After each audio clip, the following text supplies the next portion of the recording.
Story के starting में हम हमारी फीमेल लीड शैनियन को देखते हैं जो कहती है, फैंग तुमने बताया नहीं तुम्हारा घर इतना बड़ा है। फैंग कहता है, मेरे अंकल का घर तो इससे भी ज्यादा बड़ा है, वो मुझसे सिर्फ 10 साल बड़े हैं और बचपन से उनकी फू फैमिली का वारिस बनने की ट्रेनिंग हुई है, बहुत स्ट्रिक्ट वाली, इसलिए सब उनसे बहुत डरते हैं, वो बहुत डेंजरस है। इनफैक्ट फैंग शैनियन का बॉयफ्रेंड है और वो उसे अपने अंकल मिस्टर फूकिंग से मिलवाने के लिए लेके आता है। मिस्टर फूकिंग बहुत रूडली कहता है, बताओ क्या हुआ। शैनियन सोचती है रिच लोग काम में इतने ज्यादा बिजी होते हैं कि गेस्ट की तरफ देखते भी नहीं, और कहती है, अंकल मैं आपके लिए ग्रीटिंग गिफ्ट लेके आई हूँ, मैंने स्पेशली तुम्हारे लिए एयरक्राफ्ट मॉडल सिलेक्ट किया है। फिर सोचने लग जाती है, ये अंकल कितना खड़ूस है, अगर मेरी फैंग से शादी होगी ना मुझे इससे तो दूर ही रहना होगा, और ऊपर से इस एयरक्राफ्ट मॉडल को खरीदने के लिए मेरी महीनों की सैलरी खर्च हो गई। जैसे वो उसको एयरक्राफ्ट मॉडल देने लगे थे, मिस्टर फूकिंग कहता है, वापस कर दो, तुम इन चीप सामान से मुझे खुश नहीं कर सकती हो। फैंग कहता, अंकल आप ऐसा क्यों बोल रही है, मेरी गर्लफ्रेंड है। तो मिस्टर फूकिंग कहता है, मैंने ऐसी गोल्ड डिगर बहुत लड़कियां देखी हैं। शैनियन कहती है, तुम पहली बार ऐसे किसी को देख के जज कैसे कर सकते हो।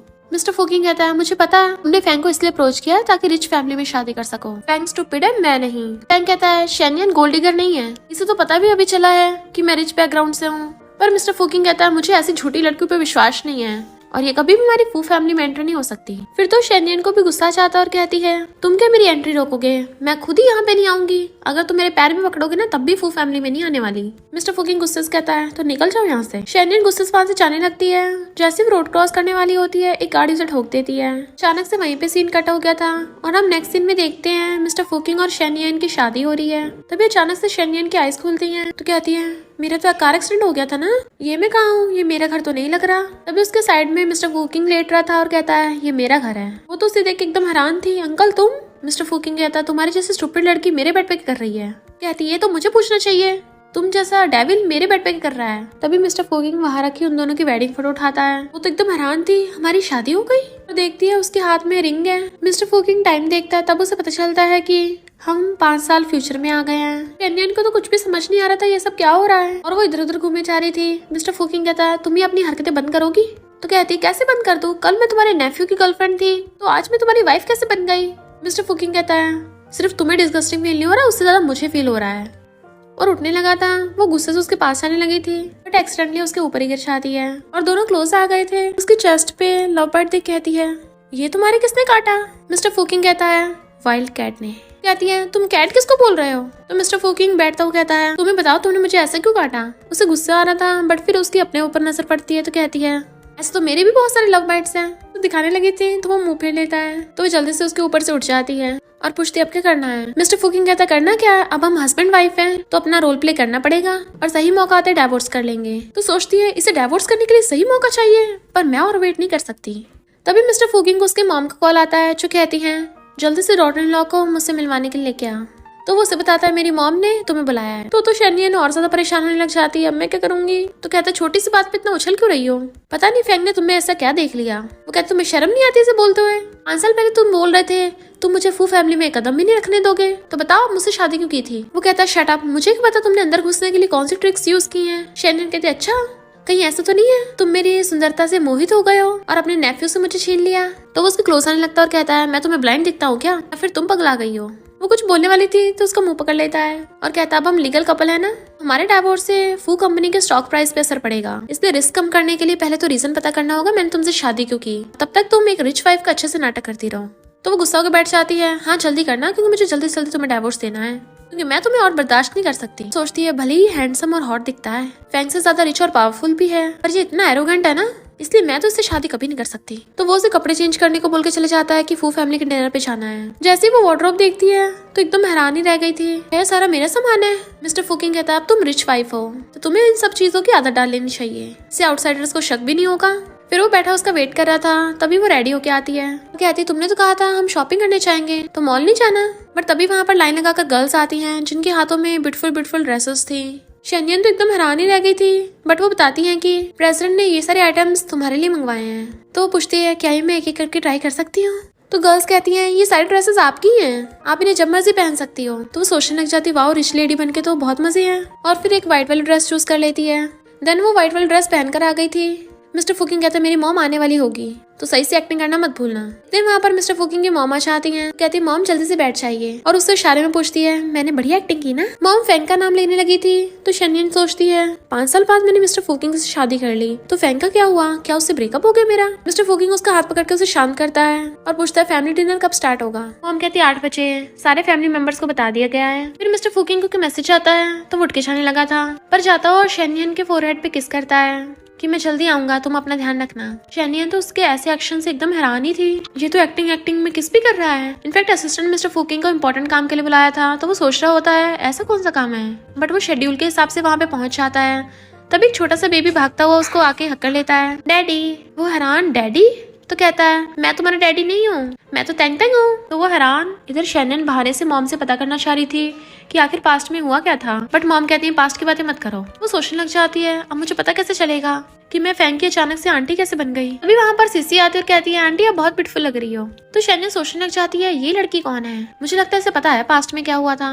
फिर मॉम शनियन को डिनर पे लेके आती हैं कि तुम वेट करो मैं अभी आती हूँ। मिस्टर फुकिंग तेंग तेंग को लेके जा रहा था तो असिस्टेंट पूछता है बॉस क्या मैं पहले नए घर में जाना चाहिए। वो कहता नहीं डायरेक्ट फैमिली डिनर में चलो, और तेंग तेंग की गाल पकड़ लेता है तुम जल्दी अपनी मम्मी से मिलोगे, चलो अब उठ जाओ। असिस्टेंट सोचता है बॉस की वाइफ शादी से पहले प्रेग्नेंट हो गई थी तो आउटसाइडर को शक ना हो, इसलिए हमेशा बॉस ने यंग मास्टर को सीक्रेट रखा है, उनकी आइडेंटिटी सीक्रेट रखी ताकि उनको प्रोटेक्ट कर सके। पर आज अचानक बॉस यंग मास्टर की आइडेंटिटी को रिवील कर रहे हैं। इधर हम डिनर पार्टी में देखते हैं जहाँ पे गर्ल्स बातें कर रही थी कि वो शनियन कितनी शेमलेस है, पहले नेफ्यू को पटाया और फिर अंकल को पटा लिया। अच्छा उन दोनों का बेबी नहीं है, जब मिस्टर फुकिंग उसे खेलता हुआ बोर हो जाएगा तब उसे फेंक देगा। किसी कहती सही कहा, मुझे वो शनियन बिल्कुल पसंद नहीं है। शनियन उनकी बातें सुन रही थी और सोचती है अच्छा हुआ मेरा और मिस्टर फुकिंग का कोई बच्चा नहीं है, अब डाइवोर्स करना आसान होगा। और जैसे ही जाने लगी थी गर्ल्स कहती देखो तो सही इसने लिमिटेड एडिशन की ड्रेस पहन रखी है जो जल्दी से किसी को मिलती भी नहीं है, और ड्रेस पहन के कौन सा ये ज्यादा अच्छी लग रही है, हमें तो शक है कि इसने अपनी पूरी बॉडी की प्लास्टिक सर्जरी कराई होगी। तो शनियन को गुस्सा चाहता है और कहती है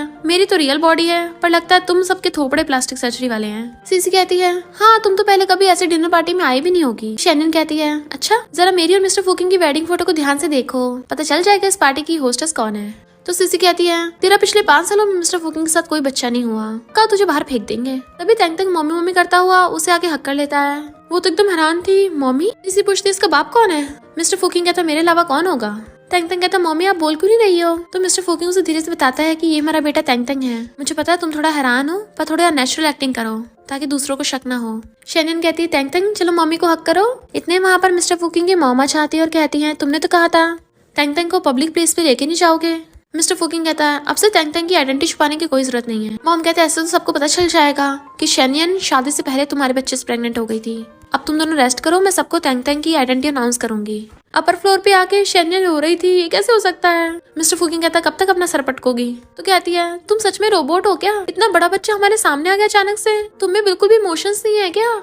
और वैसे भी उस तेंग तेंग को देख के लगता है कि वो सच में तुम्हारा बायोलॉजिकल बेटा है। मिस्टर फुकिंग कहता सिर्फ मेरा नहीं तुम्हारा भी बच्चा है, बट वो इतनी फ्रस्ट्रेटेड थी कि उसके झूठे ग्लास से ड्रिंक पी लेती है। वो भी हैरान था भला वो उसे खुद क्यों पिला रहा है, और सोचता है ऐसा लग रहा है जैसे मेरी आदत सी हो, शायद ये पिछले 5 सालों का असर है, मैं ऐसे खुद खिलाता हूँगा। फिर शनियन टाइम के अकॉर्डिंग देखती है, इसका मतलब जब मैं फेंग के पेरेंट्स से मिली थी उसके कुछ टाइम बाद ही मैं तुम्हारे बच्चे से प्रेग्नेंट हुई थी। पास्ट में ऐसा हुआ क्या था, और ये वर्ड पढ़ाने लग जाती है ये नाइटमेयर ही है। मिस्टर फुकिंग कहता मुझे पता तुम्हारे लिए ये सब एक्सेप्ट करना मुश्किल है, बट अभी ये सच्चाई है कि अब हम तेंग तेंग के पेरेंट्स हैं तो हमें उसके मॉम डैड की रिस्पॉन्सिबिलिटी निभानी होगी। कहती मैं नीचे जाकर थोड़ी चैन की सांस ले लेती हूँ। फिर बेटी सोच रही होती है ये कैसे हो सकता है, मेरा बेबी वो भी उस डेविल के साथ। अभी वहाँ पर सीसी आकर कहती है तुमने सीक्रेटली मिस्टर फुकिंग के साथ बच्चा कर लिया। उसके मारने लगी थी बट तभी मिस्टर फुकिंग आकर उसे बचा लेता है, जबकि सीसी का हाथ फेंग ने पकड़ लिया था। शनियन सोचती है मेरे अचानक से हार्ट बीट क्यों फास्ट हो रही है, और मुझे ऐसा क्यों लग रहा है इसके होते हुए मुझे कोई बुली नहीं कर सकता, इसके साथ मुझे सेफ फील क्यों हो रहा है। मिस्टर फुकिंग कहता है अब तुम फेंग की आंटी हो। फिर हम पास्ट का सीन देखते हैं। फेंग ने शनियन को गर्लफ्रेंड बनने के लिए पूछा था तो शनियन ने हाँ कर दी थी, और फेंग उसका ध्यान भी रखता था रोड पे चलते हुए। और उससे कहता है मैं तुम्हें अपनी फैमिली से मिलाना चाहता हूँ। वो कहती है पर अब मैं डेट करते हुए थोड़ा टाइम ही हुआ है, बट वो कहता है मैं और वेट नहीं कर सकता। तो सोचती है कल फेंग मुझे अपने अंकल मिस्टर फुकिंग से मिलाने के लिए लेके आया था और आज मैं मिस्टर फुकिंग की वाइफ बन गई। आखिर मेरे और फेंग के बीच में ऐसा हुआ क्या था, अगर मेरा फेंग से ब्रेकअप हो भी गया था तो मैंने मिस्टर फुकिंग से शादी क्यों की।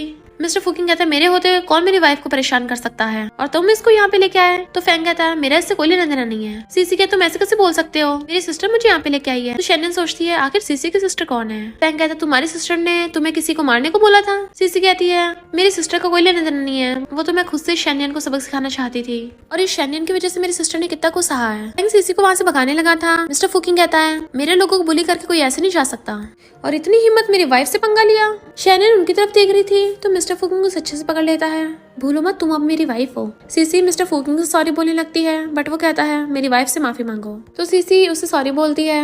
फैंग कहता है सॉरी शैनियन। मिस्टर फुकिंग कहता है इसे आंटी बोलो। फैंग मना कर देता है तो मिस्टर फुकिंग कहता है तुम्हें मैनर्स नहीं है। शैनियन कहती है मुझे भूख लगी है। तो मिस्टर फुकिंग उसे गोद में उठा के लेके जाने लगता है। फैंग से कहता है तुम मानो या ना मानो ये बात नहीं बदलने वाली कि ये तुम्हारी अब आंटी है। फैंग उनके पीछे आने लगा था। सीसी उसे रोकती है तो कहता है अंकल को उसके लिए फीलिंग्स है, मुझे पता चल गया। तो सीसी कहती है उन दोनों की शादी को 5 साल हो गए, एक बच्चा भी है और तुम अभी तक शैनियन को भूले नहीं। फैंग कहता है उस एक्सीडेंट के बाद से उसने मुझ पे गिव अप कर दिया पर मुझे ऐसा लगता है वो मुझसे बात करना चाहती है। तो सीसी कहती है फिर मेरी सिस्टर चैन का क्या होगा। और मिस्टर फुकिंग और शैनियन के ऑलरेडी बच्चे हैं। तभी वहाँ पर सीसी की सिस्टर चैना चाहती है और वो फैंग को हस्बैंड बोल रही थी और सीसी कहती है तुम्हारा इससे सबसे कोई लेना देना नहीं है। फैंग को सैड देख कहती है तुम जाकर शैनियन से बात कर सकते हो क्योंकि मैं नहीं चाहती तुम सैड हो। फैंग कहता है पर मेरे अंकल मुझे उससे मिलने नहीं देंगे। इधर मिस्टर फुकिंग शैनियन से कहता है अगर मैं तुम्हें याद नहीं दिलाता तुम तो पक्का फैंग के पास पहुंच जाती। कहती क्या बोल रहे हो, मैं बस थोड़ा सरप्राइज थी। मिस्टर फुकिंग कहता है तुम बार बार उसे देखे जा रही थी, मैंने तुम्हें बाहर चैन की हवा लेने भेजा था, प्रॉब्लम्स क्रिएट करने नहीं। वो कहती पता नहीं मैं कैसे 5 साल बाद टाइम ट्रेवल करके आ गई और तुम्हारी वाइफ बन गई। तुम्हारे साथ मेरा बेटा है पर हो तो तुम मेरे बॉयफ्रेंड के अंकल ना, तो मैं कैसे शांत हो जाऊँ। वो कहता है चलो मैं तुम्हें ब्लेम नहीं कर रहा, तुम्हें पता हमारी शादी हो चुकी है। वो कहती है क्या मैं तेंग तेंग से मिल सकती हूँ। वो कहता हाँ अभी तेंग तेंग सो गया है तो कल उससे मिलना। शैनियन जैसे खड़ी होने लगी थी, गिरने वाली थी, वो उसे पकड़ लेता है और फिर उससे कहता है तुम जाकर सोफे पे सो जाओ। पूछते क्यों, तुम सोफे पे क्यों नहीं सो सकते। मिस्टर फुकिंग कहता है क्योंकि तुम्हारी हाइट सोफे के हिसाब से ठीक है। वो कहती है इसमें क्या है, तुम भी अपनी लेग्स मोड़ के सो सकते हो सोफे पे। तो और जैसे वो सोफे पे बैठ के पिलो उठाती है तो वहाँ पे कुछ रखा देखती है तो एकदम हैरान थी और जल्दी से कवर करने लग जाती है। मिस्टर फुकिंग पूछता है क्या हुआ, तुम क्या छुपा रही थी। तो कहती मैंने तो कुछ नहीं छुपाया। बट वो उसके क्लोज आने लगता है और उसका हाथ पकड़ लेता है, बताओ क्या छुपाया। वो मुंह फेरती है तो उसकी मुंडी पकड़ लेता है, हमारी शादी हो गई है तो तुम मुझसे कुछ नहीं छुपा सकती। वो कहती है शादी हो गई तो फिर क्या हो गया, मेरी याददाश्त तो मेरी 20 एज तक की है ना, तुम मेरे लिए अब भी स्ट्रेंजर ही हो। और तो और तुम एक नंबर के डेविल खड़ूस कोल्ड। क्या हुआ, तुम्हें याद आ गया ना मुझे क्या क्या बोल रहे थे। तुम तो बोल रहे थे मुझे तुम्हारा कभी भी अप्रूवल नहीं मिलेगा और अब देखो अब तुम खुद ही मेरे हस्बैंड बन गए। ये तुम्हारे हैंडसम फेस पे जोर का तमाचा हुआ ना। और वहाँ से भाग जाती है। फिर वो शावर लेके आती है, कहती है ऐसे क्या देख रहे हो, मुझे सोफे पे सोना है, जल्दी से उठो वहाँ से। फिर वो शावर लेने चाहता है तो वो जल्दी से पीलो के नीचे रखे हुए बेल्ट उठा लेती है और अंदर रखाती है और फिर सोचने लग जाती है काश कल मैं उठूं और मुझे पता चले ये सब सपना था। मिस्टर फुकिंग आके देखता है कि वो सो रही है। फिर हम पास्ट का सीन देखते हैं। असिस्टेंट ने मिस्टर फुकिंग को बताया था कि ये फैंग की क्लासमेट शैनियन की इन्फॉर्मेशन है। शैनियन बिल्कुल भी अच्छे इंसान नहीं है, वो कई रिच लड़कों को फंसाती है और उसके कई अफेयर रह चुके हैं। तो मिस्टर फुकिंग कहता है ये बात फैंग को मत बताना। और फिर वो सोचता है मैंने पास्ट में इसके बारे में इन्वेस्टिगेट किया था, इतना सब कुछ जानने के बाद भी मैं इस लड़की से कैसे शादी कर सकता हूँ, मुझे तो इस बात पे यकीन नहीं आ रहा, जरूर कुछ तो मच रहा है। और फिर फोन करता है जल्दी से इन्वेस्टिगेशन करो। शैनियन सोफे पे सही से सो नहीं पा रही थी तो वो उसे गोद में उठा लेता है और बेड पे सुलाने वाला था बट वो नींद में फैंग फैंग बड़बड़ा रही थी तो वो गुस्से के मारे उसे बेड पे ऐसे फेंक देता है। अभी वो अचानक से उठ जाती और कहती है क्या हुआ, अर्थक्वेक आया था क्या। अरे तुम हो, मुझे लगा कि अर्थक्वेक आ गया, डराई दिया। वो जाने लगा था तो पूछती है तुम इतने काइंड कब से हो गए कि मुझे बेड दे रहे हो सोने के लिए। वो कहता तुम सोफे पे सोती बहुत अगली लग रही थी जिसकी वजह से मेरी नींद डिस्टर्ब हो रही थी। तो कहती बकवास बंद करो, मैं तो बहुत अच्छे से सोती हूँ। मिस्टर फुकिंग सोचता है 5 साल पहले मैंने इसे अपनी वाइफ चूज किया, जरूर कोई तो वजह होगी क्योंकि अगर ये बुरी लड़की होती तो मैं कभी इससे शादी नहीं करता। वो कहता है अब हम हस्बैंड वाइफ हैं तो मुझे अपनी फैमिली हिस्ट्री के बारे में बताओ। और सोचता है इन्वेस्टिगेट करने से अच्छा है मैं खुद इसके मुंह से सुनूं। शैनियन कहती तुम अचानक से मेरे पेरेंट्स के बारे में क्यों पूछ रहे हो, वैसे मुझे भी नहीं पता वो पिछले 5 सालों से क्या कर रहे होंगे। मिस्टर फुकिंग कहता है तो क्यों ना जाके तुम उनसे मिल लो। वो कहती है क्या पता वो लोग मुझसे मिलना नहीं चाहते हो। वो पूछता है क्यों, तुम्हारे पेरेंट्स से रिलेशनशिप खराब है। तो कहती है तुम तो बहुत बड़े बॉस हो ना, तो डायरेक्टली इन्वेस्टिगेट क्यों नहीं कर लेते। और फिर कहती है क्या तुम सच में जानना चाहते हो। देन बताती है कि मेरे मॉम डैड का डाइवोर्स हो चुका है, डैड ने मेरी आंटी से शादी कर ली और आंटी ने उनकी बेटी को जन्म दिया, तो मैं अपने ग्रैंड पेरेंट्स के साथ बड़ी हुई हूँ। मैं बड़ी मुश्किल से अपनी स्कूल फीस का इंतजाम करती थी, स्कॉलरशिप वगैरह से मैंने स्टडी की है। कभी कभी उन्होंने मुझे मारा है पर 1-2 बार, ज्यादा बार नहीं। उसके बाद तो मैं हाई स्कूल में आ गई थी ना, पता नहीं मैं तुम्हें क्यों बता रही हूँ। वैसे फैंग जब मुझे उस टाइम तुमसे मिलवाने के लेके गया था तुम इतना रूड बिहेव क्यों कर रहे थे। मुझे तो लगा तो मैं अच्छी खासी हूँ, ब्यूटीफुल हूँ, हार्ड वर्किंग हूँ, मार्क्स भी अच्छे आते हैं, एजुकेशन स्किल्स भी अच्छी हैं, मेरा कैरेक्टर भी अच्छा है और ना ही मुझे पहले कभी किसी से प्यार हुआ था। वो तो फैंग मुझे लाइक करता था, तो मैंने सोचा उसे मौका देना चाहिए। मिस्टर फुकिंग कहता सॉरी, मैं तुम्हें गलत समझा। इनफैक्ट मैंने तुम्हारे बारे में इन्वेस्टिगेट किया था, बट वो फेक इन्फॉर्मेशन निकली। उसमें तो ऐसे बताया गया था कि तुम्हारा बहुत रिच लोगों के साथ अफेयर है, तुम तो कई रिच लोगों की मिस्ट्रेस भी रह चुकी हो। वो कहती कभी भी नहीं, मैं इतना घटिया काम कभी नहीं कर सकती। मुझे ऐसे तीसरे लोग पसंद भी नहीं है जो दो लोगों की शादी के बीच में आए, और हमारी शादी हो गई है, तुम हमारे साथ भी ऐसा कभी मत होने देना। वो कहता मैं प्रॉमिस करता हूँ ऐसी घटिया चीजें कभी नहीं होंगी। तो कहते ठीक है, हम पीसफुली डाइवोर्स कर सकते हैं, और उसे गुड नाइट बोल के बेड पे लेटने लग जाती है।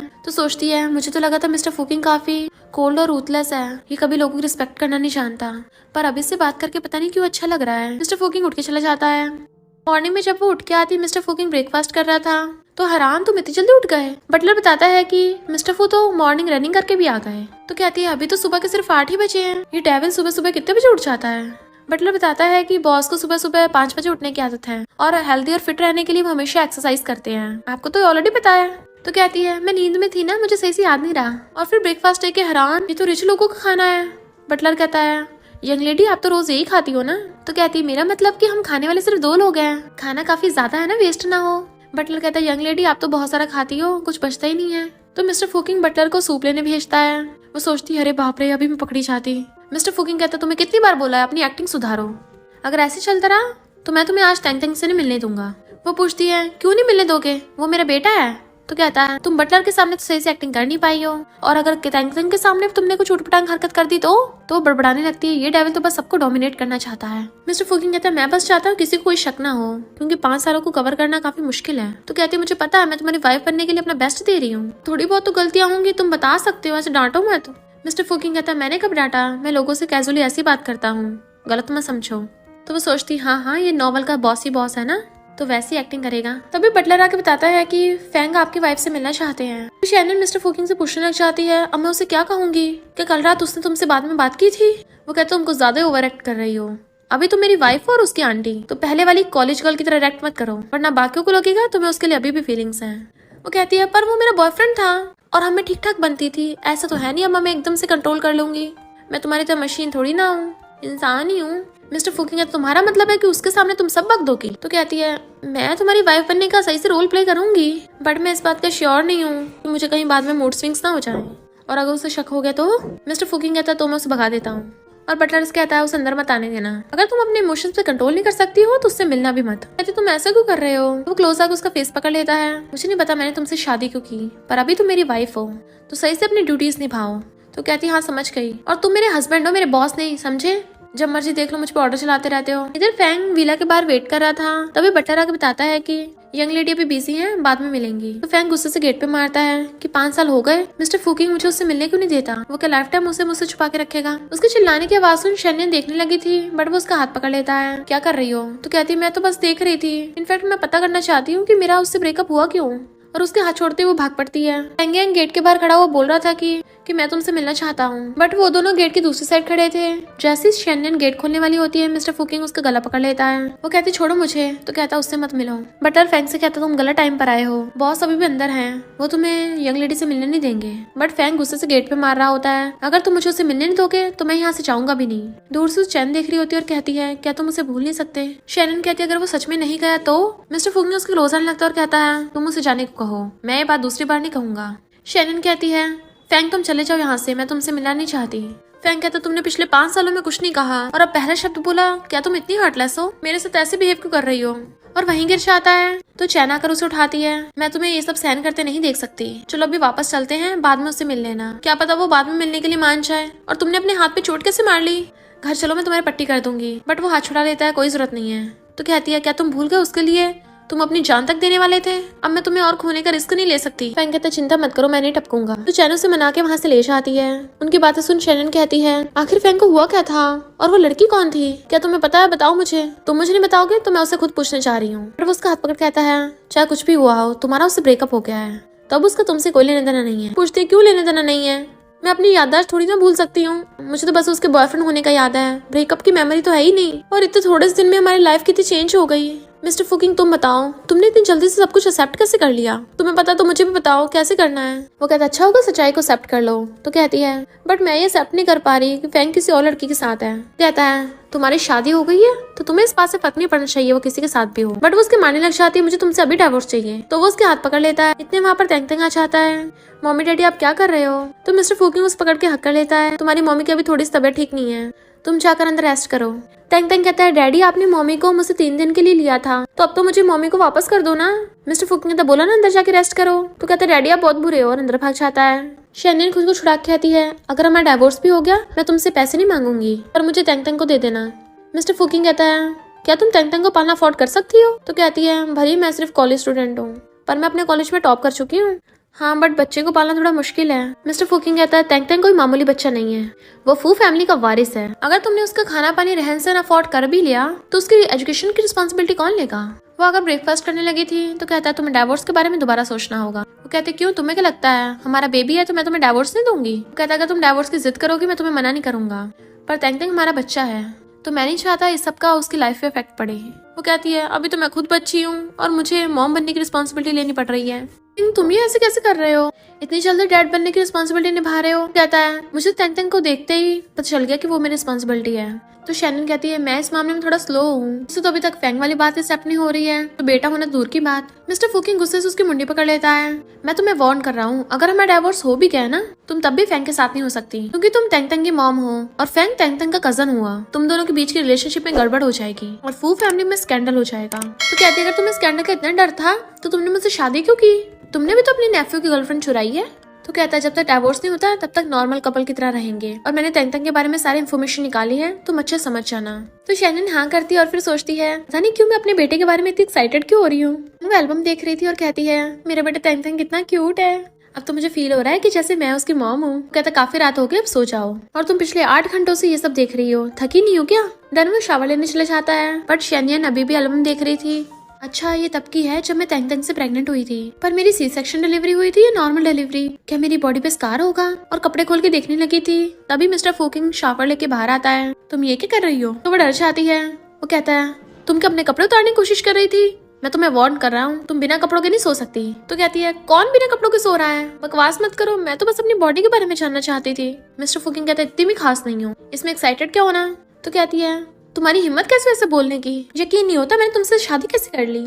और फिर देखते हुए शर्टलेस है तो कहती है पहले अपने कपड़े पहन लो। वो कहता है चिंता मत करो मुझे बिना कपड़ों के सोने की आदत नहीं है। कहती है मुझे भी नहीं है, मैं तो बस अपनी बेली चेक कर रही थी। जाकर सोफे पे सोने लगता है तो कहती है तुम जानबूझ के बोल रहे थे ना ऐसा क्योंकि तुम मुझे बिना कपड़ों के सोते देखना चाहते हो।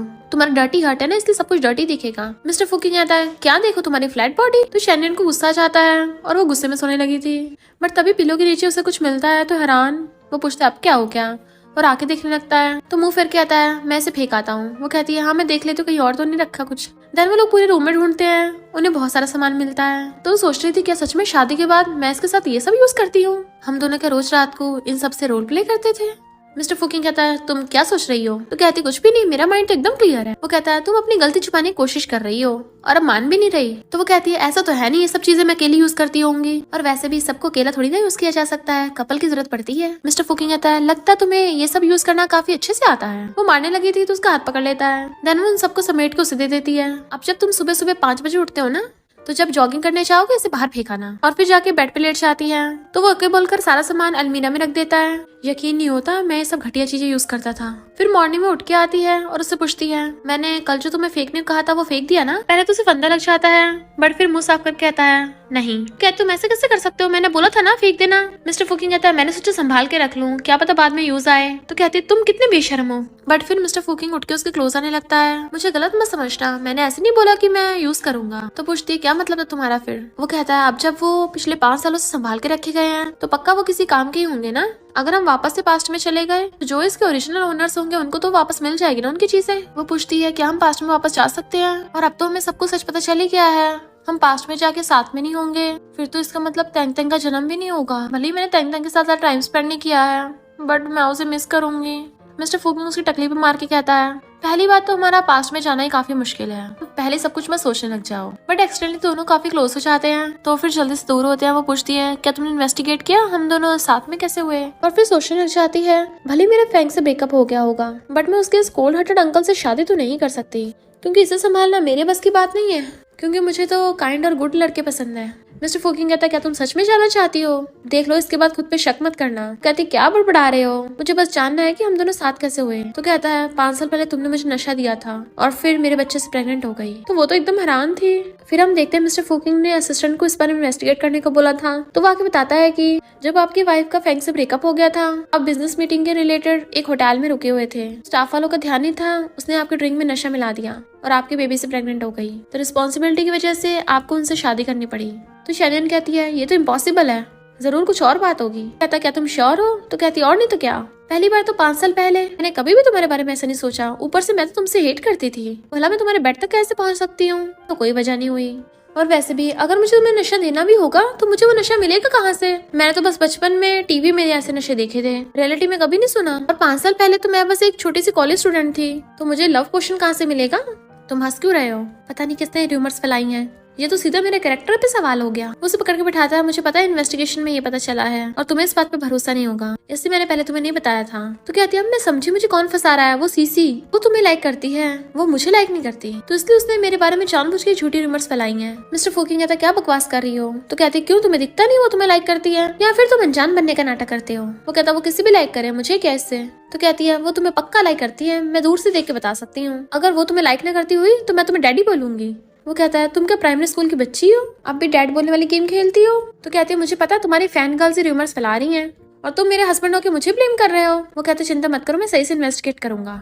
बट वो कहती है, मुझे सहन नहीं हो रहा, मैं उस सीसी से फेस टू फेस बात करना चाहती हूँ। देन वो सीसी को मिलने बुलाती है कि तुम आधा घंटा लेट हो। सीसी कहती है, तुम जैसे को तो मेरे बस वेट ही करना चाहिए। तो शैनियन उठ के चलने लगी थी। सीसी चिल्लाती है, क्या हुआ? तो कहती है, पहले मैं तुमसे आराम से बात करना चाहती थी, पर लगता है तुम्हारा बात करने का कोई इरादा नहीं है। अगर तुम आधे घंटे पहले आती तो शायद अब तक हमारी बात भी पूरी हो गई होती। और जाने लगी थी, बट सीसी चिल्ला रही होती है, बोलो क्या बात है? और फिर शैनियन पूछती है, क्या तुम मिस्टर फूकिंग को लाइक करती हो? तो कहती है, क्या बोल रही हो, मैं भला मेरे अंकल को पसंद क्यों करूंगी? शैनियन कहती है, अंकल? जहाँ तक मुझे पता तुम्हारी फैमिली फू फैमिली में कोई ब्लड रिलेशनशिप नहीं है, तुम उसे अंकल क्यों बोलती हो? सीसी कहती है, मिस्टर फूकिंग और हमारी लगभग सेम ही एज है, ज्यादा अंतर नहीं है, बट फैंग उसको अंकल बोलता है, इसलिए हम बाकी सब भी उसको अंकल बोलते हैं। तो मिस्टर फूकिंग की 5 साल की वाइफ हो ना, तुम्हें नहीं पता ये? शैनियन कहती है, बात मत घुमाओ, ये बताओ तुम उसे पसंद करती हो या नहीं? तो तुमने इसलिए मेरे खिलाफ रूमर्स फैलाई हैं। सीसी कहती है, भले मैं अंकल को लाइक करती हूँ, पर मैं तुमसे सही तरीके से कंपटीशन करना चाहती हूँ। पर अब जब तुम्हारी उससे शादी हो गई है तो मैं किसी के बीच में नहीं आती, मुझे मिस्ट्रेस बनने का शौक नहीं है। शैनियन उसे जानबूझ के गुस्सा रही थी ताकि सीसी सब कुछ बक दे, और वो सच में बक देती है कि मुझे तो बस मिस्टर फूकिंग के लिए बुरा लग रहा था कि अगर तुम उसे फैंग से बदला लेने के लिए नशा न देती तो तुम उसके बेड तक भी नहीं पहुंच पाती। तो वो सोचती है, इसने बोला कि मैं फैंग से बदला लेना चाहती थी, पर क्यों? शैनियन कुछ बोलने वाली थी, पर सीसी कहती है, तुम मिस्ट्रेस हो जिसने मेरी सिस्टर का फैन से छीना, तो मेरी सिस्टर इतनी अच्छी है, वरना मैं तुम्हें बिल्कुल भी नहीं छोड़ती। शैनियन कहती है, क्या बकवास कर रही हो, मैं कभी भी किसी के बीच में नहीं आती। सीसी कहती है, तुम कितनी शेमलेस, तुम इतना भी नहीं पता मेरी सिस्टर और फैंग की ऑलरेडी एंगेजमेंट हो चुकी थी, तुमने मुझसे अंकल को छीना, मैंने उस बात को जाने दिया। मैं तुमसे नफरत करती हूँ क्योंकि तुमने मेरी प्यारी सिस्टर को हर्ट किया है। वो बचपन से फैंग को लाइक करती आ रही है, वो और फैंग चाइल्डहुड स्वीट हार्ट्स थे। अगर तुम ना आती तो उसे रोना नहीं पड़ता इतना। पता नहीं अंकल को तुम्हें क्या पसंद आया। शैनियन बहुत सैड हो जाती है। तभी वहाँ पर मिस्टर फूकिंग आ जाता है और कहता है, मैंने तुम्हें लास्ट बार भी वार्न किया था कि मेरी वाइफ को हर्ट मत करना। किसी कहती है, मैंने इसे बुली नहीं किया, मैंने बस सच बोला है। तो मिस्टर फूकिंग शैनियन से पूछता है, कहती है, हाँ मैंने इसे बुलाया था, इसने कुछ नहीं किया, इसे जाने दो। फिर मिस्टर फूकिंग उससे पूछता है, क्या हुआ? तो वो कहती है, किसी थोड़ी सी खड़ूस है, पर वो कम से कम झूठ तो नहीं बोलती, तो उसने सच ही तो बोला है। फैंग और चैन बचपन से एक दूसरे को जानते थे और उनकी एंगेजमेंट हो गई। सीसी ने सही कहा, मैं थर्ड पार्टी हूँ। मिस्टर फूकिंग कहता, मुझे नहीं लगता, जरूर इसके पीछे कोई और वजह होगी, तुम थर्ड पार्टी तो बिल्कुल नहीं हो सकती। और वैसे भी फैंग ने तुम्हें डेट करने से पहले ये बताया होगा कि वो सिंगल है, तो इसमें तुम्हारी कैसे गलती हुई? वो कहता, तुम अचानक से इतने रीजंस कैसे ढूंढने लग गए? मुझे तो लगा था पहले की तरह तुम मेरा मजाक उड़ाओगे। वो कहता है, मैं थोड़ा ओल्ड फैशन हूँ, बट जिद्दी नहीं हूँ, मुझे पता है तुम शेमलेस नहीं हो। तो वो रोने लग जाती है। फैंग ने मुझसे झूठ क्यों बोला कि मैं उसकी फर्स्ट लव हूँ? मिस्टर फूकिंग कहता, उसने बोला और तुमने यकीन कर लिया?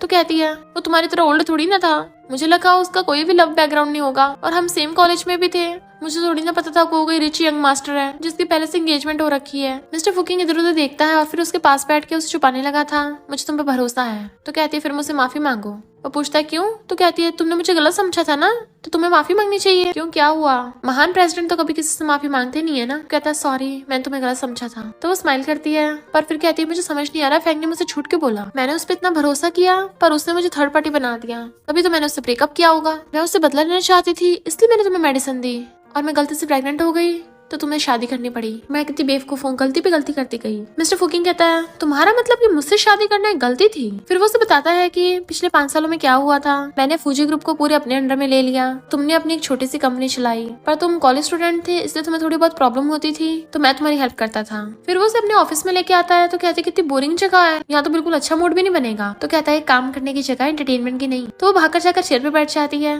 मेरा बचपन से सपना था कि मैं बॉस बनूंगी, और ऐसे प्रिटेंड करने लगती जैसे वो बॉस हो। और मिस्टर फुकिंग को असिस्टेंट समझ के उसे ऑर्डर देती है जल्दी से मुझे फाइल्स ला के दो, कि ये तो बिल्कुल भी सही नहीं है, दोबारा से बनाओ। कहता हो गया तुम्हारी एक्टिंग? तो कहती हाँ हाँ हो गई, प्लीज प्रेसिडेंट आप अपनी जगह पे बैठिए। फिर वो चेयर पे बैठ के कहता है जाकर अपनी कंपनी की इन्फॉर्मेशन देख लो, पढ़ के तुम्हें समझ में आ जाएगा। बट वो उसे देख रही थी और सोचती है अचानक से मुझे इतना हैंडसम क्यों लग रहा है। लगता है इनके जीन्स में है। नेफ्यू हैंडसम है और अंकल तो उससे ज्यादा हैंडसम है। तो कहता है मुझे इतनी लालची आंखों से मत देखो, बिल्कुल डर की लग रही हो। तो कहती है मैं तो बस मॉस्किटोस देख रही थी, अभी तुम्हें दिखाती हूँ। जैसे उसके पास आने लगी थी उसके ऊपर गिर जाती है। दोनों एक दूसरे को देखने लगे थे। तभी हम पास्ट का सीन देखते हैं कि वो दोनों ने इस चेयर पे बैठ के बहुत ज्यादा किसिंग की थी। सोचती है मेरे दिमाग में ये सब चीजें कहाँ से आ रही हैं, और एकदम दूर हो जाती है, कहीं मेरी पास्ट मेमोरीज तो नहीं, क्या मैं सच में ठरकी हूँ। वो पूछता है क्या सोच रही हो? तो कहती कुछ भी नहीं, बिल्कुल भी नहीं, पता नहीं इस चेयर ने 2 लोगों को बाहर कैसे संभाला होगा। वहाँ से भाग जाती है। फिर वो अपनी कंपनी की इन्फॉर्मेशन देखने लग जाती है और कहती है मैंने सोचा नहीं था 5 साल पहले मैं डोमिनेटिंग फीमेल सीईओ बनूंगी। मिस्टर फुकिंग कहते मेरी हेल्प लोगी तो करियर में अच्छा जाओगी। वो कहती है मुझे तुम्हारी हेल्प की जरूरत नहीं है, मैं सब कुछ खुद करना चाहती हूँ। तो कहता है हम हस्बैंड वाइफ हैं और एक दूसरे की हेल्प करना तो नॉर्मल है, तुम मेरी पावर का यूज कर सकती हो। फिर वो उसे फाइल लेके उसकी टकली भी मारता है। तुम्हें खुद पे इतनी लिमिट्स नहीं लगानी चाहिए। मैं जब तुम्हारी कंपनी की इन्फॉर्मेशन देख रहा था तो नोटिस किया कि तुम जानबूझ के फूजी ग्रुप के साथ कोऑपरेशन करने से इग्नोर कर रही थी। तो कहती है मैं नहीं चाहती दूसरों को लगे कि मैं तुम्हारा फायदा उठा रही हूँ। मिस्टर फुकिंग कहता है कभी कभी कुछ काम करने के लिए लोगों की हेल्प लेनी पड़ती है। फिर शैनियन उससे पूछती है पर मैं जानना चाहती हूँ कि 5 सालों में हम दोनों की रिलेशनशिप कैसी थी, क्योंकि जिस हिसाब से हमारी शादी हुई है, मैं प्रेग्नेंट हुई हूँ, बाकी लोग तो मुझसे नफरत करते हैं, तो क्या तुम भी मुझसे नफरत करते थे? तो मिस्टर फुकिंग उसका हाथ पकड़ कर उसे कहीं लेके जाता है। वो ऐसे कपड़े देख के एकदम हैरान थी, तुम्हारे पास ये कैसे, क्या तुम्हें इस सब की आदत है? मिस्टर फुकिंग कहता मुझे लगता है इस सब की आदत तुम्हें है।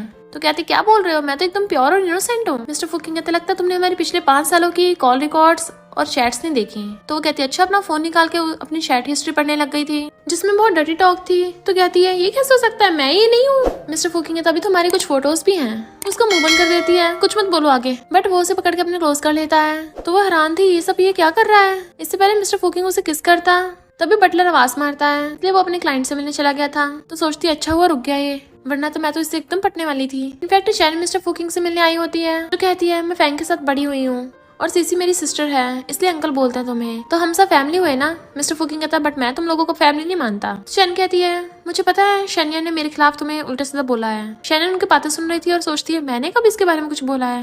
मिस्टर फुकिंग कहता है मेरी वाइफ ने कुछ नहीं बोला, अगर तुम्हें कुछ शिकायत करनी तो सीधे जाके फैंग से बात करो। चैन कहती है मिस्टर फुकिंग तुम्हें तो पता ही है सीसी कुछ भी बोल देती है, तुम उसकी बात पे ऐसे गुस्सा मत करो। उसकी बातें सुन के शैनियन समझ जाती है कि मुझे लगा था सीसी अपनी सिस्टर चैन की हेल्प करना चाहती है, बट ये चैन तो 1 नंबर की ग्रीन टी निकली, अपनी सिस्टर का गन की तरह यूज कर रही है। चैन मिस्टर फुकिंग से कहती तुम्हें पता है वो शैनियन ही मेरे और फैंग के बीच में आई थी, उसे पता था मैं और फैंग एंगेज्ड हैं, उसने मेरी फीलिंग्स के साथ खेला है। बट मिस्टर फुकिंग शैनियन की साइड लेता है। चैन चिढ़ जाती तुम उस शैनियन की साइड क्यों ले रहे हो। मिस्टर फुकिंग कहता क्योंकि वो मेरी वाइफ है, और उसे वहाँ से भगा देता है कि दोबारा यहाँ पे आ मत जाना। और चैन जाती हुई शैनियन को देख लेती है कि तुम यहाँ क्या कर रही हो। मिस्टर फुकिंग कहता है ये मेरी वाइफ है, ये यहाँ पे नहीं होगी तो कौन होगा। तो चैन कहती है ये छुप के हमारी बातें सुन रही थी। मिस्टर फुकिंग कहता है ये घर और सब कुछ शैनियन का ही है और तुम आकर हम दोनों को डिस्टर्ब कर रही हो, और वो उसे वहाँ से भगा देता है। शैनन कहती है तुम इसके जैसे ग्रीन टी को हैंडल करने में इतने माहिर हो, और सोचती है अभी मुझे अच्छा क्यों लगने लगा है। इधर चैन जाकर फैंग के सामने रो रो के दिखावा करने लग जाती है। शैनियन ने मिस्टर फुकिंग को भी हमारे खिलाफ भड़का दिया है, बट वो कहता है मुझे अभी भी शैनियन से लास्ट पर बात करनी है। चैन कहते ठीक है मैं तुम्हारा साथ दूंगी, बट शैनियन से अकेले में मिलना, क्योंकि मिस्टर फुकिंग वैसे भी तुम्हें उससे बात नहीं करने देगा।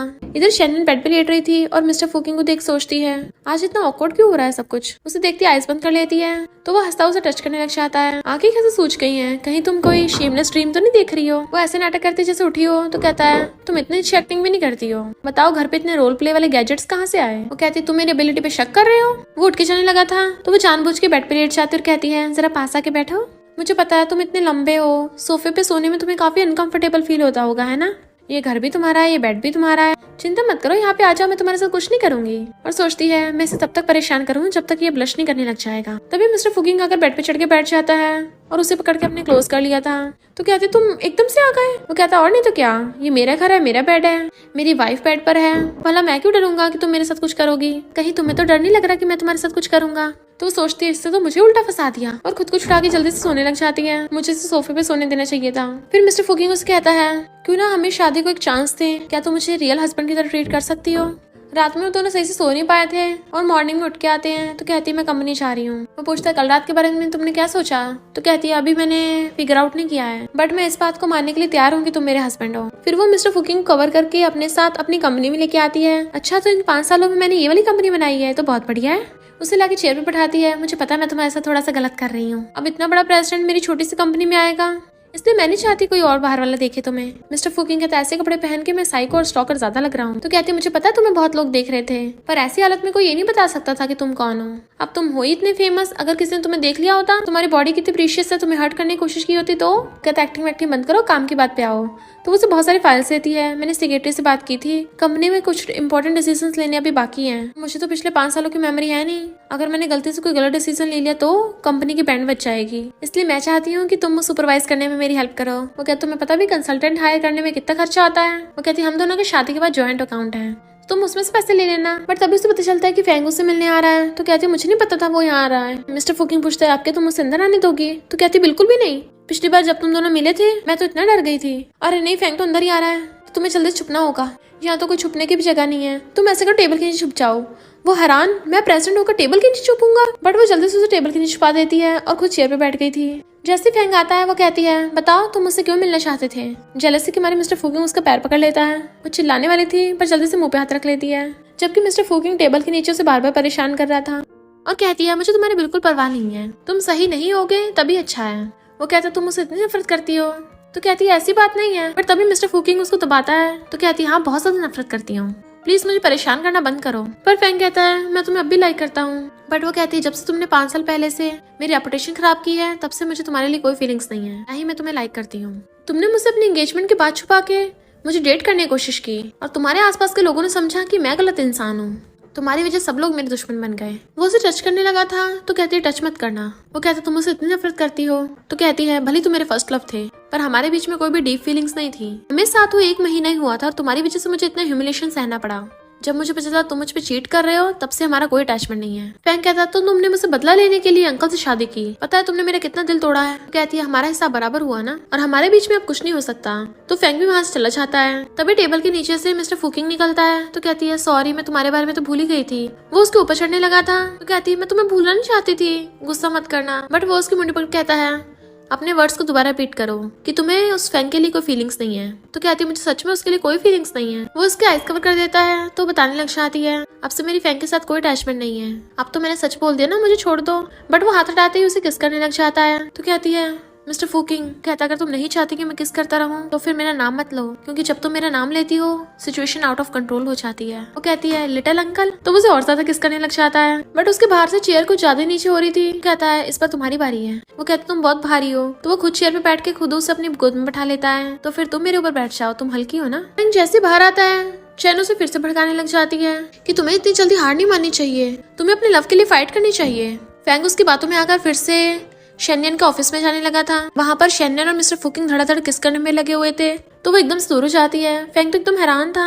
फैंग जैसे वहाँ पे आता है मिस्टर फुकिंग उसे धक्का मार देता है कि निकल जाए यहाँ से। फैंग कहता है मैं क्यों जाऊँ यहाँ से, तुम्हें अच्छे से पता है कि मैं शेन्यन को लव करता हूँ, तब भी तुमने इससे मुझसे छीन लिया। तो मिस्टर फुकिंग उसे गुस्सा मार देता है। फिर वो अपनी वॉच उतार के रख देता है और दोबारा से उसे पंच मार के भड़का देता है कि ये गुस्से इसलिए है कि तुमने शेन्यन को परेशान किया था।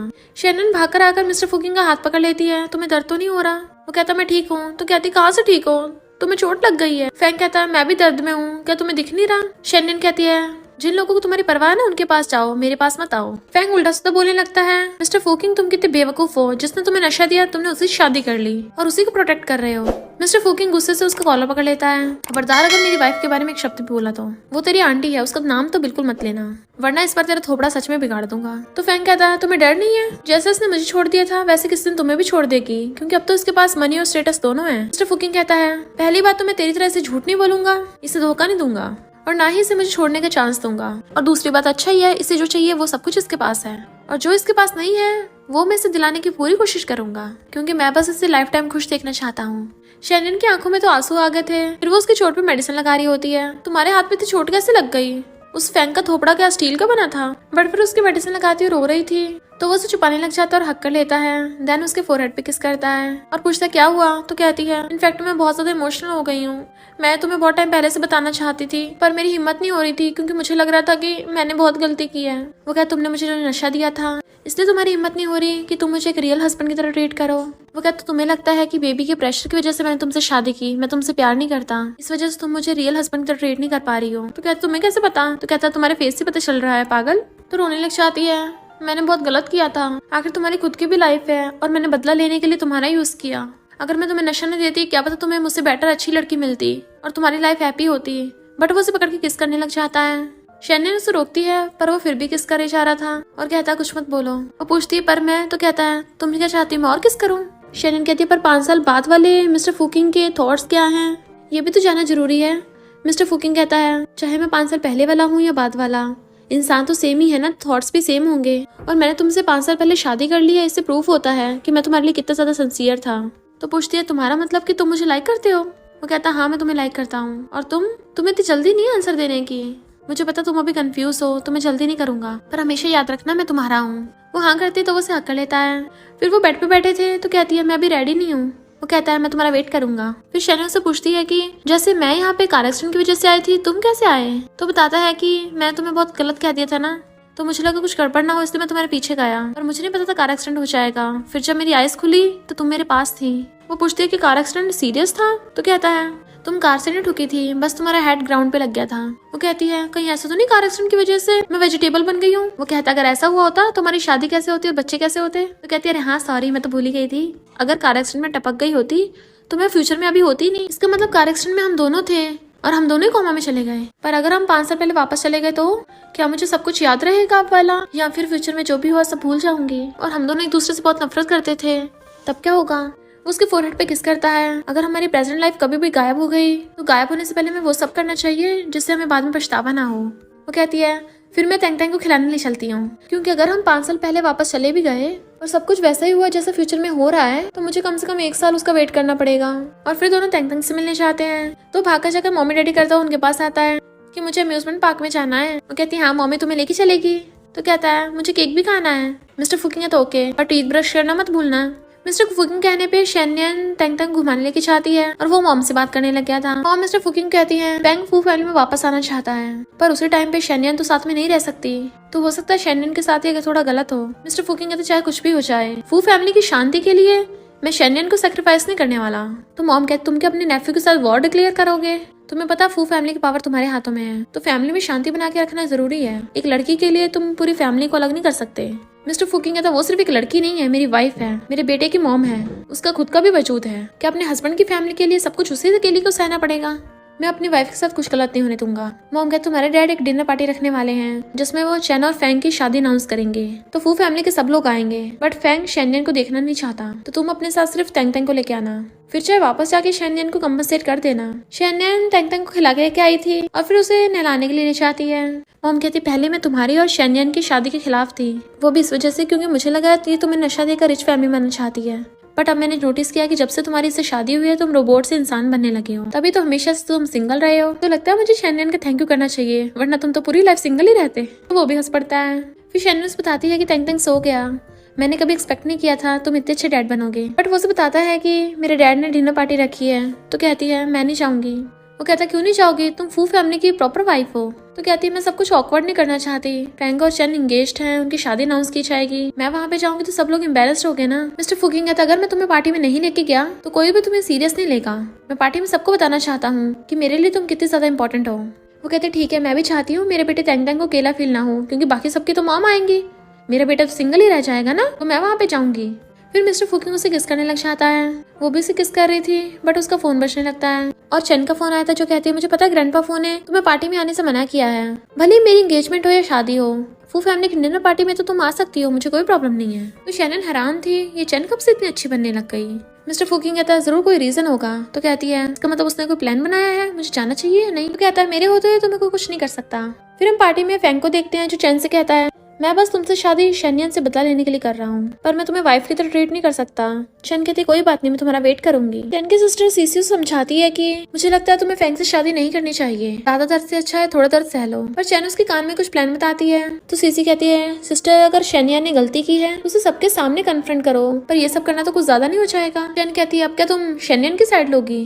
सीसी कहती बात वो नहीं है। तो चेन कहती कोई बात नहीं, मैं खुद ही कर लूंगी। सीसी कहती है सिस्टर मैं तुम्हारा साथ ही दूंगी। अभी वहाँ पर मिस्टर फुकिंग शेनियन और अपने बेटे तेंग तेंग के साथ आता है। सब लोग बातें करने लग जाते हैं कि हमने तो सुना था वो फैमिली में शेनियन को बुलाया नहीं जाएगा, पर ये तो यहाँ पे आ गई। शेनियन वॉशरूम जाने लगी थी। मिस्टर फुकिंग कहता मैं भी साथ चलूं क्या। तो कहती है मैं बच्ची थोड़ी ना हूँ, अभी आती हूँ। और तेंग तेंग की गाल पे पिंच करके वहाँ से चली जाती है। शेनियन जब वॉशरूम में थी तब वहाँ पर सीसी आती है और कहती है अच्छा होगा तुम इस पार्टी में से चली जाओ, और काफी ज्यादा हकला रही थी। तो शेनियन कहती है तुम इतनी नर्वस क्यों हो रही हो, क्या तुमने कोई गलती की है। सीसी कहती है भला मैं क्यों गलती करूंगी, बाद में मत कहना तुम्हारे साथ कुछ गलत हो गया है, तुम्हारे पास अभी भी ऑप्शन है, या तो इस पार्टी से चली जाओ या फिर जाकर पावर सप्लाई कट कर दो, अगर कुछ गलत हुआ तो बाद में मुझे मत ब्लेम करना। और चली जाती। उसके जाते ही शेनियन किसी कॉल करती है। सीसी कहती है अरे नहीं ये मैंने क्या कर दिया, मैं अपनी सिस्टर को धोखा थोड़ी नहीं दे सकती हूँ, पर शेनियन के साथ ये सब करना क्या सही होगा या गलत। शेनियन के पूछते तेंग तेंग कहाँ है। वो कहता है वो मॉम के साथ खेलने गया है। फिर चेन सबको अनाउंस करती है कि मैं एक इंसान का थैंक यू करना चाहती हूँ और वो है शेनियन, और बताती है कि मैंने शेनियन को पार्टी में इनवाइट किया है। तो सब लोग बातें करने लग जाते हैं वाह वाह चेन कितनी अच्छी है, वरना शेनियन तो इतनी घटिया लड़की है, ये नशा देके फू फैमिली में घुसी थी, पर चेन इतनी काइंड है कि उसे भी माफ कर दिया। शेनियन समझ जाती है कि चेन फिर से सबके सामने अच्छा बनने के लिए ऐसा कर रही है, आखिर वो ग्रीन टी जो है। फिर चेन कहती है मेरी और फैंग की शादी होने वाली है ना, इसलिए मैं सबको हम दोनों की कुछ रोमांटिक मोमेंट्स दिखाना चाहती हूँ। जैसी वीडियो ऑन होती है उसमें शेनियन का किसिंग सीन चल रहा था, तो सब लोग हैरान। तो चेन कहती है फैंग तुमने तो कहा था तुम्हारा शेनियन से ब्रेकअप हो गया, तो फिर तुम उसे किस क्यों कर रहे हो। फैंग कहता है वो किस करने वाला मैं नहीं हूँ। तो सब लोग बातें करने लग जाते हैं अरे देखो देखो शेनियन और फैंग किसिंग कर रहे हैं। इनफैक्ट उस वीडियो में लड़के का फेस तो दिख नहीं रहा होता, और चेन ने स्टार्टिंग में बोल दिया था कि ये फैंग है, तो सबको लगता है वो फैंग ही होगा। बट मिस्टर फुकिंग शेनियन को पकड़ के सबके सामने किस कर देता है और कहता है वीडियो में जो इंसान है वो मैं हूँ, और वो हमारे हस्बैंड वाइफ के प्राइवेट मोमेंट्स हैं। तो चेन कहती है मिस्टर फुकिंग मुझे पता है तुम शेनियन को प्रोटेक्ट करने के लिए ऐसा कर रहे हो, बट इन दोनों ने इतनी घटिया हरकत की है तो मैं फैंग के साथ एंगेजमेंट नहीं कर सकती। मिस्टर फुकिंग कुछ बोलने वाला था, शेनियन कहती है रुको मैं संभालती हूँ, और फैंग से कहती है तुम्हारी फियांसे सबके सामने इज्जत उछाल रही है, क्या तुम्हें इसे सच नहीं बताना। बट फैंग भी शेनियन से बदला लेना चाहता था, इसलिए वो जानबूझ के सच नहीं बोलता, जिससे सबको लगता है कि इसका मतलब शेनियन की मिस्टर फुकिंग से शादी के बाद भी शेनियन का फैंग के साथ अफेयर चल रहा है। ये शेनियन तो सच में कितनी शेमलेस है, और शेनियन इतनी काइंड है फिर भी इसे माफ कर रही थी। शेनियन को फैंग पे गुस्सा आ जाता और कहती है एक तो तुमने मुझसे अपनी चेन के साथ एंगेजमेंट वाली बात छुपाई, ऊपर से सब लोगों ने मुझे गलत समझा। चेन से ज्यादा तो मैं तुमसे नफरत करती हूँ, क्योंकि तुम तो मुझे अच्छे से जानते थे ना कि मैं वैसी लड़की नहीं हूँ, तब भी तुमने मेरे सबके सामने मजाक बनने दिया। अच्छा मैंने तुमसे बहुत जल्दी ब्रेकअप कर लिया था। मिस्टर फुकिंग कहता है ये चेन कौन सा बहुत महान है, इसे बहुत पहले से पता चल गया था कि शेनियन की इसमें कोई गलती नहीं थी, और फॉरन में तो इस चेन के बहुत सारे बॉयफ्रेंड्स रह चुके हैं। शेनियन कहती है मिस्टर फुकिंग तुम क्या बोल रहे हो। मिस्टर फुकिंग कहता है 5 साल पहले मैं शेनियन के बारे में इन्वेस्टिगेट करवा रहा था, तो इस चेन ने जानबूझ के झूठी इन्फॉर्मेशन दिलवाई मुझे, ताकि मुझे लगे कि शेनियन बहुत शेमलेस लड़की है और वो पैसों के लिए अमीरों को फंसाती है। इसने कितनी घटिया हरकत की है। तभी उस वीडियो में सबको दिखता है कि शेनियन जिसे किस कर रही थी वो कोई और नहीं मिस्टर फुकिंग है, और कहते हैं इसमें क्या गलत है, ये तो हस्बैंड वाइफ हैं, कर सकते हैं जो मर्जी। तो सब लोग समझ जाते हैं कि चेन जानबूझ के शेनियन की रेपुटेशन खराब करना चाहती है। चेन खुद को फिर से मासूम बनाने के लिए सारा रोप सीसी पे लगाने लग जाती है कि मेरी सिस्टर मुझसे बहुत प्यार करती है ना, इसलिए इसने जानबूझ के ऐसी वीडियो बनाई, मुझे तो इस सब के बारे में कुछ नहीं पता था, तो मैं इसकी तरफ से माफी मांगती हूँ। शेनियन सीसी से पूछती है क्या ये सब सच है। तो सीसी कहती है हाँ मैंने ये सब किया था, और सोचती है मुझे नहीं पता था वीडियो में ऐसा होगा, यानी मेरी सिस्टर ने मुझसे झूठ बोला। तभी मिस्टर फुकिंग कहता है मुझे तो नशा दिया गया था 5 साल पहले, जरा उसकी बात कर लेते हैं। चेन कहती है वो तो सबको पता है कि शेनियन ने तुम्हें नशा दिया था, तुम्हारे बच्चे से प्रेग्नेंट होकर तुमसे शादी कर ली। मिस्टर फुकिंग कहता है किसने कहा कि शेनियन ने मुझे नशा दिया था, तुमसे बेटर तो और कौन जान सकता है इस बारे में। शेनियन उस टाइम एक कॉलेज स्टूडेंट थी, और उस टाइम वो बहुत ज्यादा पुअर भी थी, तो उसके पास इतने पैसे तो बिल्कुल भी नहीं थे कि वो कोई नशा खरीद सके, ना उसके पास कोई रास्ता था नशा खरीदने का। मैंने पता किया वो नशा किसने खरीदवाया था, भले तुमने सारे सबूत मिटा दिए पर मुझे फिर भी मिल गए। उस रात मुझे शैनन ने नशा नहीं दिया था, बल्कि तुमने वो नशा तुम्हारे और फैंक के लिए प्रिपेयर किया था। बट गलती से उस दिन मेरा और फैंक का रूम चेंज हो गया था और शैनन ने उस दिन बात क्लियर करने के लिए फैंक से मिलने आई थी। बट रूम में नशा होने की वजह से मैं नशे में हो गया और शैनन भी, जिसकी वजह से हम दोनों का वन नाइट स्टैंड हुआ था। तो फैंक कहता इसका मतलब तुम बात क्लियर करने आई थी कि मैंने शैनन वाली बात तुमसे छुपाई, बट मैंने अपने अंकल के साथ रूम चेंज कर लिया और तुम दोनों साथ हो गए। यानी इस रिलेशनशिप को खत्म करने वाला तो मैं ही था। चैन कहती है सब सच नहीं है, मैंने कुछ नहीं किया, ये शैनन मुझे फंसा रही है। शैनन कहते अच्छा पुलिस को बुला लेते हैं, फिर वही चेक करेगा किसने किया है। सिसी पूछती सिस्टर सच में तुमने ये सब किया है? तो चैन तो इतनी ज्यादा चालाक है, वो फिर से सिसी पे इल्जाम लगाने लगती है कि नशे वाला काम भी तुमने किया है ना। मुझे पता है तुम बस मुझे बचाना चाहती थी, है ना। सिसी तो खुद हैरान थी और कहती है मैंने तो ऐसा कुछ भी नहीं किया। और वो समझ जाती है कि उसकी सिस्टर चैन कितनी ज्यादा चालाक है, वो तो हमेशा उसका यूज करती आ रही है। चैन कहती है अच्छा होगा तुम शैनन से माफी मांग लोगी, फिर शायद मैं तुम्हें बचा लूं। तो सिसी कहती है शैनन मुझे माफ कर दो, पर मैं सच बोल रही हूँ, इस नशे वाले मामले में मैंने कुछ नहीं किया। शैनन कहती है मुझे भरोसा है कि तुमने नहीं किया। चैन तुम अपनी गलती मान क्यों नहीं लेती हो? कब तक अपनी सिस्टर सीसी को ब्लेम करती रहोगी? चैन सीसी को इमोशनल ब्लैकमेल करने लग जाती है कि मैं तुम्हारी सिस्टर हूँ, क्या तुम मुझे बचाओगी नहीं, मेरी बेइज्जती होने दोगी? तो सीसी एंड में आके सबको सच बता देती है कि आज तक मैंने जो कुछ भी किया है वो चैन के कहने पे किया है, क्योंकि मुझे नहीं पता था मेरी सिस्टर इतनी घटिया इंसान है। चैन कहती तुम पगला गई हो? कहती है तुम्हारे कहने पे मैंने बहुत सारी गलतियां की है, पर अब मैं आगे और गलती नहीं करूंगी। तभी वहाँ पर पुलिस इन्वेस्टिगेट करने के लिए आने लगी थी, तो चैन गुस्से से सीसी को पकड़ के ले जाती है। बट सब लोगों को चैन की सच्चाई पता चल गई थी। फैंग शैनन से माफी मांगता है कि मुझे नहीं पता था इस सब के पीछे चैन का हाथ है। शैनन कहती है कि चैन अच्छी इंसान नहीं है तो तुम भी नहीं हो। फैंग दोबारा कुछ बोलने वाला था तो मिस्टर फुकिंग कहता है अब चले जाओ यहाँ से, मैं नहीं चाहता तुम्हारी वजह से मेरी वाइफ डिस्टर्ब हो। अगर तुम कंपनसेशन करना चाहते हो तो अच्छा होगा मेरी वाइफ से दूर रहो। तो फैंग कहता है शैनन मैं तुम्हारे लिए अपनी जान तक देने वाला था, क्या तुम मेरे साथ ऐसा करोगी? शैनन पूछती है ये सब क्या है? तो मिस्टर फुकिंग कहता है जब तुमने मुझसे शादी कर ली थी तो उस फैंग ने खुद को हर्ट करने की धमकी दी थी ताकि तुम इसके पास वापस आ जाओ। तो फैंग क्या तुम इस तरीके को बोलते हो कि तुम इसके लिए अपनी जान तक दे सकते हो? शैनन कहती है तो सरासर ब्लैकमेलिंग हुई, कितने बेशर्म हो। तो फैंग माफी मांग के वहां से चला जाता है। फिर वहां पर मॉम आती है तो शैनन पूछती है तैंग तैंग कहाँ है? वो बताती है कि वो खेलता खेलता सो गया और फिर वो शैनन से माफी मांगती है कि उन्होंने उसे गलत समझा था। देन मिस्टर फुकिंग शैनन का हाथ पकड़ के ले जाता है तो मॉम सोचती है ये दोनों साथ में कितने अच्छे लगते हैं।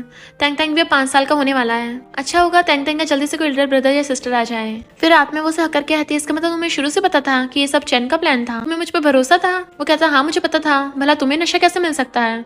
तो कहती है अच्छा तुम्हें ये लगता है कि मैं नशा नहीं ले सकती, पर ये भरोसा नहीं है कि मैं ऐसा नहीं कर सकती। तो कहता मुझे फर्क नहीं पड़ता, तुम जो मर्जी करो, मुझे तुम पे हमेशा भरोसा रहेगा। और उसे बेड पे गिरा लेता है। इनफैक्ट मैं तो 5 साल पहले वाली रात की वजह से बहुत खुश हूँ, और तुम? वो कहती मैं भी बहुत ज्यादा। और दोनों किसिंग करने लग जाते हैं। मिस्टर फुकिंग उसे परमिशन मांगता है तो वो कहती है अगर हम 5 साल पहले वापस चले गए क्या तुम्हें मैं याद रहूंगी?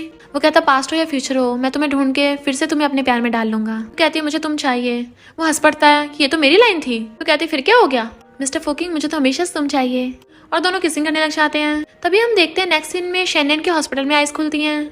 उठ के जाने लगी थी तो नर्स बताती है कि तुम्हारा अभी अभी कार एक्सीडेंट हुआ है, तुम्हें रेस्ट करना चाहिए, कहाँ जा रही हो? तो शैनन समझ जाती है कि वो 5 साल पीछे आ गई है। नर्स कहती है तुम बड़ी मुश्किल से बची हो, अगर वो लड़का अगर तुम्हें धक्का न देता तो वो गाड़ी तुम्हें कब के ठोक डालती। उस लड़के की मेहरबानी हो जो तुम पे सिर्फ थोड़ी सी खरोच आई है। शैनन पूछने लग जाती है मुझे किसने बचाया?